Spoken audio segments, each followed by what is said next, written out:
Jacqui-Lee Pryce for Shadowboxruk UK. I'm here with the lovely Natasha Jonas at the Dorchester in London. How are you, darling? I'm good, how are you? I'm good. Every time I look at you, I looked at that top table today and I just thought, I remember training, camp, France, Romania, many moons ago. Yeah, it seems like a lifetime ago now, but Ruth Raper literally 2 days ago put up our first multi-nations tournament in Crete from 2010, well, our first GB multi-nations tournament, and I remember being there. I remember the ice cream shop. I remember shadowboxing in the supermarket car park. I remember it all, and it seems so near yet so far away.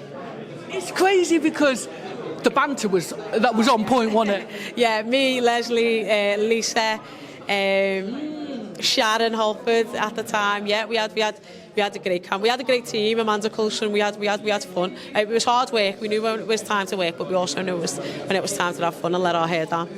And talking about, you know, putting in the work, hard work, listen, I think it is absolutely phenomenal. And I'm trying not to talk about age, but we kind of have to, because at the end of the day, for you to still be here after all this time, but not just kind of hanging around the fringes, at world level, putting people away, and also just, you know, I guess I think we talked about, or people were talking about, you just keep shocking people, really. Do you know what I'm saying? Yeah, no, I love being the underdog. I love proving myself right and proving people wrong. So yeah, it's just, I didn't ever think I'd still be here. So I'm privileged. I am privileged to be here. I'm privileged to still be, you know, doing what I love, trying to still be the best version of me that I can be. And have my daughter watching me on that journey and being my motivation and also knowing what it takes to be a successful, strong woman. 100%. Savannah Marshall, she mentioned earlier on how that you shouldn't be overlooked, and she talked very much about, you know, your technical ability and stuff like that. I mean, again, another one on this card. Who would you like to see her fight should she get on this card on March 7th? I think, you know, the world's her oyster. I think she needs a fight to be back. You know, she's been out of the boxing ring for a very long time. Yeah, she had a couple of hand issues, I think, as well. You know, so you can lose a bit of confidence in that. So I think just get back in. Whoever it is, anyone can get it. You know what Sav's like. You know, she's always been up for the best of them. And you know what? I love the growth in Sav. You know, Sav was always, as we come up through the GB, she was very quiet, very timid, and she let her boxing do the talking, which was great. But when we had that Clarissa fight, we seen, you know, Sav walking with her head held high, her chest out, and, you know, she give it back. And I love that version of Sav. I love that she's, you know, more confident in the media. I love that she believes in herself. And like I say, I love that growth and development in her. And I think, you know, she's a person that can come back into the sport and still do great things. We were saying that we were talking about how literally she's had a little bit of break and it kind of doesn't really matter. She's come back, and again, to see you guys from youths, youngsters, young fresh-faced people to this card is absolutely phenomenal.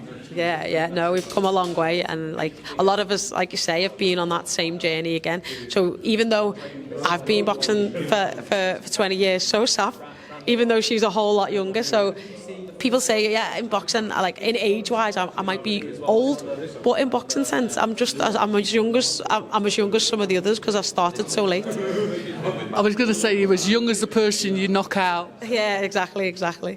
And you talk about your daughter there. Listen, in the past, your sister and everybody else has kind of been her heroine. Now is she kind of taken to boxing a little bit more? Kind of, a little bit. She loves all the perks. She loves, you know, being able to be ringside. She loves being able to meet for her to Liam Smith, Anthony Croller. They're just mum's friends from the gym.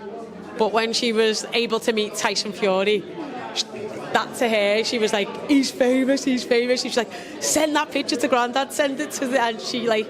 They're for her, they're the stars, and the Paul Crawler and Liam, well, you know, champions in their own right. Are just mum's gym mates. That's how she sees it. What's that like, though, for you as a mother to be able to give her those opportunities and to see literally her face light up?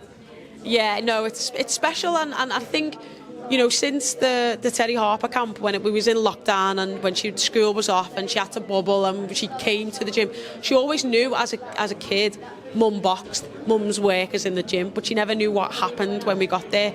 And then in that camp in lockdown, she became part of the gym. Joe was brilliant with her, where she was counting me reps. Joe would tell her to set off on the running track.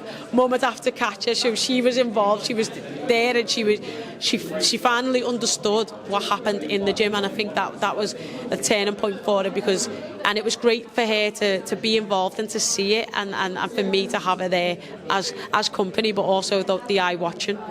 I think what's beautiful about that is, you know, you must be away from home a lot because, you know, you have to kind of be in the gym, you have to be at press conferences. Do you think now that she's got kind of a greater understanding, I know she's a little bit older, but a greater understanding, like you say, of what, not only what you do, kind of how much you have to do, does that make sense, before even you get into the ring? Yeah, no, I think she understands, and she knows when I change my hair a certain way, Miss GB's out, and she says it. She says, "Are we Miss GB, Mummy?" And I say, "Yeah, we're Miss GB now."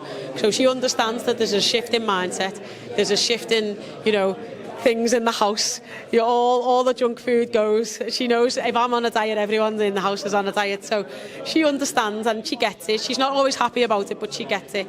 But also, there's nothing wrong with mothers and females being true to themselves. Yes, I am a mum. Yes, I am a world title holder, and you know, these are all just titles that other people are giving me, but I'm still true to who Tasha is. Tasha's still got dreams and aspirations and is driven and motivated by certain things, and I'm true to Tasha as well. I think that's important because, like you say, once, I think when people get married or they have children, they kind of forget themselves, and I think that's kind of one of the most important messages that you can send to other women is, you know, I am also a woman that has aspirations and dreams. You know what I'm saying? Yeah, no, definitely. I like nothing has changed. I'm still Tasha. You know, if I say who am I, people will say, oh, she's, you know, the first Olympian to do this. She's a mum. She's the, you know, a world title holder. That's not who I am. Who I am, I'm a loving, caring, family-orientated, driven individual who, you know, who's always trying to do her best and be positive around people and you know, got a platform and trying to use it positively. That's who I am. So I think that's important, to stay true to who you are and never lose who you are. And I think that you really have stayed true to yourself. What I think is intriguing about this fight, I think you've mentioned it, a few people have mentioned it, I think Joe mentioned it, about how you've been the underdog in the past. I think people are foolish to think that you are some kind of underdog. I think what is intriguing and brilliant about this fight is that you all come from that GB background. You're all type of the kind of people that wants a quality fighter. I'm not saying you don't step up, but it seems to be that you will step up, find that extra 1% when you're against a fighter like Lauren Pryce. Yeah, you have to, because you know you can half get away with not being 100% against, with no disrespect, the likes of Candy Wyatt and Ivana Habazan. Lauren, I won't be able to. Michaela Mayer, I weren't able to. And the times that I did, I lost the round. So, you know, you've got to be on point all the time. And I think the best fighters bring out the best in you, because if you don't step up, you're going to, you know, get left behind, so you have to. Yeah, I mean, this is such an amazing fight, it really is. And people have talked about the passing of the torch, but let's not go there. Let's just talk about the fact that you said you feel like you've only got 2 more fights in you, I'm not sure if I've, you know, worded that correctly, but does that make you sad, or does that make you kind of happy that, you know what, I was an integral part of the development of female boxing, and it's now time for the next chapter? No, I think I've just got to take my opportunities when they come. I know there's big opportunities for me beyond this fight, but they quickly shut off and disappear if the result in this fight doesn't go my way. So I've got to be 100% focused and committed to this fight, and that's what I am doing. Yeah. Talking about commitment, I just had a vision of your daughter when the hair gets done and she thinks, oh no, the chocolates are leaving the house. Yeah. Does she kind of like sneak them away? No, she just goes, Mum, I want to go to Nanny's. I want to go to Nanny's, which is my nan. So she goes to my nan's and gets spoiled there instead. But yeah, I've got a great support network, which I think is also integral and important for helping me and aiding me to be the best athlete that I can be. You don't ever worry about childcare. You know, they're always there for me, mentally, physically, emotionally, and I think that's important as well. Yeah, everyone plays a part, and they might be behind the scenes, but they kind of allow you to do what you need to do, which is great. Just very quickly, we cannot forget Cindy Nagamba. Oh my gosh, just to see her sitting in the centre, just relaxed and comfortable. She's born for this, isn't she? Listen, I've known Cindy for a very long time. We've done lots of work, lots of rounds, sparring and everything together.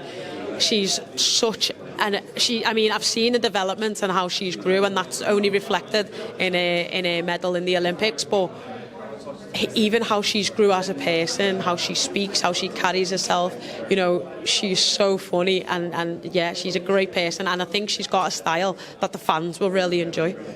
Do you know what's lovely as well? I mean, she's looked up to people like yourself and obviously Lauren, but also, you know, once we had a chat, she was telling me that, you know, you were giving her advice and Lauren had given her advice when she was going to the Olympics. I mean, what an amazing thing that she's now kind of on the card looking around going, hold on a minute, I'm on with these two great advisors, ambassadors for the sport and Olympians.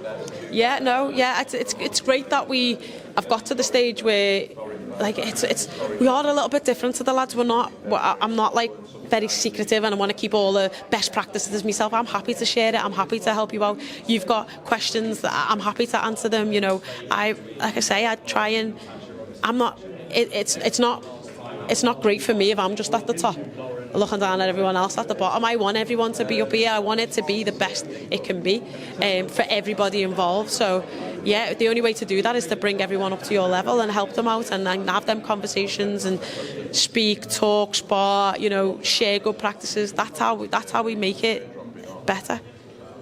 Yeah, and what is great about Cindy as well is, listen, she's friends with both of you. She understands this is just business.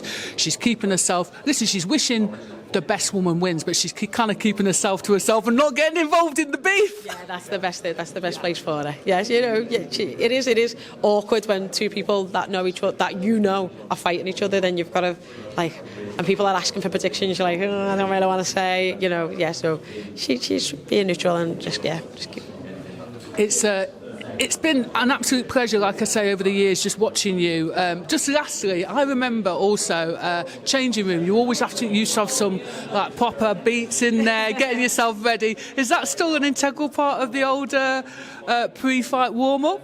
Yeah, listen, every Jonas event is centred around music, alcohol, and good food and dancing. So yeah, music is very important. I'm actually okay with listening to Joe's playlist now. So yeah, I'm confident that Joe's got good songs in there that I'll listen to this and enjoy Joe's.